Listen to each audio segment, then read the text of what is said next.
ദശകം 7 ബ്രഹ്മാവിന്റെ തപസ്സും വൈകുണ്ഠ ദർശനവും. ശ്ലോകം 1. ഏവം ദേവചതുർദശാത്മക ജഗദ്രൂപേണ ജാത പുനഃ തസ്യോർദ്ധം ഖലു തസ്യ ലോകനിലയേ ജാതോസി ദാതാ സ്വയം യം ശംസന്തി ഹിരണ്യഗർഭമഖില ത്രൈലോക്യ ജീവാത്മകം യോ ഭൂത്സ്ഫീതരജോ വികാര വികസൻ നാനാസൃക്ഷാരസഃ. ശ്ലോകം 1 അർത്ഥമാണ് നോക്കുന്നത്.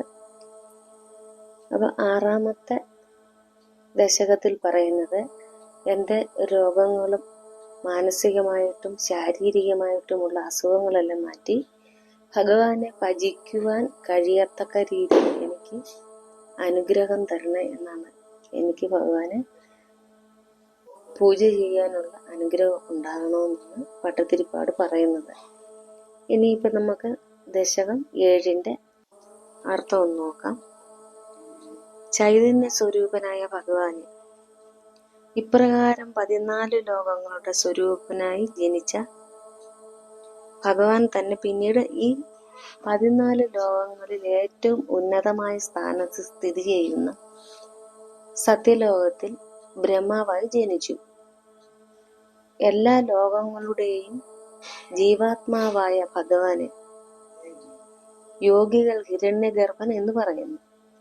രജോഗുണ പ്രാധാന്യത്തോടുകൂടി ബ്രഹ്മാവായി പ്രകാശിച്ച അങ്ങയ്ക്ക് പലതരത്തിൽ സൃഷ്ടി ചെയ്യാനുള്ള ഈ ആഗ്രഹം അത്യധികമായി ഉണ്ടായി. ശ്ലോകം 2.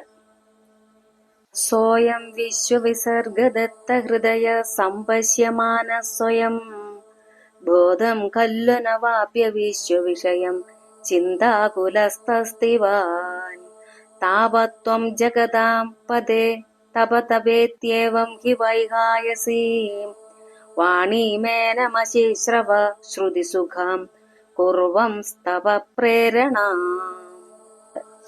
നമുക്ക് അർത്ഥം നോക്കാം. ജഗന്നാഥ ബ്രഹ്മാവ് ചരാചരാത്മകമായ വിശ്വസൃഷ്ടിയിൽ മനസ്സുവെച്ച് ചിന്തയിൽ മുഴുകി വിശ്വസൃഷ്ടിക്ക് വേണ്ട ജ്ഞാനം കൂടാതെ ചിന്താകുലനായി അങ്ങനെ വിഷമിച്ചിരുന്നു പോയി. അപ്പോൾ ബ്രഹ്മാവിനെ സൃഷ്ടികർമ്മം ചെയ്യാൻ ശക്തനാക്കുന്ന തപസ്സിലേക്ക് ആകർഷിക്കുവാൻ, അല്ലെങ്കിൽ ബ്രഹ്മാവിനെ കൊണ്ട് തപസ് അനുഷ്ഠിപ്പിക്കുവാൻ, തപം ചെയ്താലും എന്നിങ്ങനെ ശ്രുതിസുഖമായ ആകാശവാണി ഭഗവാൻ ബ്രഹ്മാവിനെ കേൾപ്പിച്ചു. ശ്ലോകം 3. കോസൗ മാമവദത് പുമാനിതി ജല പൂർണേ ജഗന്മണ്ഡലേ ദിക്ഷുദ്വീക്ഷ്യ കിമപ്യനീക്ഷിതവദ വാക്യാർത്ഥമുത്പശ്യത ദിവ്യം വർഷസഹസ്രമാത തപസാ തേന ത്വമാരാധിതഃ തസ്മൈ ദർശിതവാനസി സുനിലയം വൈകുണ്ഠമേകാത്ഭുതം. അർത്ഥം നോക്കാം നമുക്ക്.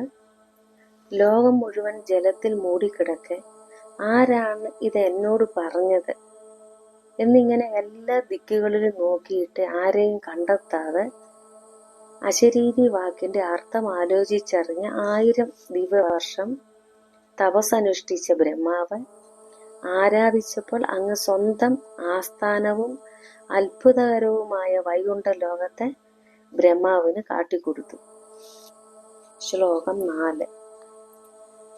മായായത്ര കഥാപി നോ വികുരുതേ ഭാതേ ജഗദ്ഭ്യോ ബഹിഃ ശോകക്രോധ വിമോഹ സ്വാബ്ദസമുഖ ഭാവാസ്തു ദൂരം ഗതാ സാന്ദ്രാനന്ദജരീച്ച യത്ര പരമ ജ്യോതിപ്രകാശാത്മകേ തത്തേ ധാമ വിഭാവിതം വിജയതേ വൈകുണ്ഠരൂപം വിഭോ. ശ്ലോകം 4 അർത്ഥമാണ് നമ്മൾ നോക്കാൻ പോകുന്നത്. അല്ലയോ ഭഗവാനെ, ലോകങ്ങൾക്കെല്ലാം പുറമേ ശോഭിക്കുന്നതും പരബ്രഹ്മ പ്രകാശ സ്വരൂപവുമായ ആ വൈകുണ്ഠത്തിൽ മായ ഒരിക്കലും വികാരമുളവാക്കുന്നില്ല. അങ്ങനെ ശോകം, ക്രോധം, മൗഢ്യം, ഭയം തുടങ്ങിയ ഭാവങ്ങളെയെല്ലാം അകന്നു വർജിക്കുന്നു. അവിടെ സാന്ദ്രാനന്ദ പ്രവാഹവും ഉണ്ട്. ബ്രഹ്മാവിന് കാണിച്ചു കൊടുത്ത വൈകുണ്ഠമെന്ന ഭഗവാന്റെ ആ വാസസ്ഥലം വിജയിച്ചരുളുന്നു എന്നാണ് പറയുന്നത്. ശ്ലോകം 5. യസ്മിന്നാമ ചതുർഭുജാ ഹരിമണി ശ്യാമാവതാത്തത്യുഷോ നാനാഭൂഷണരത്നദീപിതവിശോ രാജദ്വിമാനാലയാ ഭക്തിപ്രാപ്ത തഥാ വിധോന്നതപദാ ദിവ്യന്തി ദിവ്യാജനാഃ തത്തേ ധാമ നിരസ്ത സർവശമലം വൈകുണ്ഠരൂപം ജയേത്. ശ്ലോകം 5 അർത്ഥമാണ് ഇവിടെ നോക്കുന്നത്. അവിടെ 4 കൈകളോട് കൂടിയവരും ഇന്ദ്രനീല കല്ലുപോലെ ശ്യാമളവും സ്വച്ഛവുമായ ശോഭയോട് കൂടിയവരും പലതരം ആഭരണങ്ങളിലെ രത്നങ്ങളുടെ ശോഭ കൊണ്ട് ദിക്കുകളെ പ്രകാശിപ്പിക്കുന്നവരും വിളങ്ങുന്ന 7 നില മാളികകളിൽ പാർക്കുന്നവരും ഭഗവത് ഭക്തിയാൽ അപ്രകാരമുള്ള ഉന്നത സ്ഥാനം ലഭിച്ചവരും ദിവ്യരുമായവരാണ് വസിക്കുന്നത്. സകല മാലിന്യം അകന്നതും വൈകുണ്ഠം എന്നു പേരുള്ളതുമായ ഭഗവാന്റെ ആസ്ഥാനം വിജയിക്കട്ടെ. ഹരിയോ.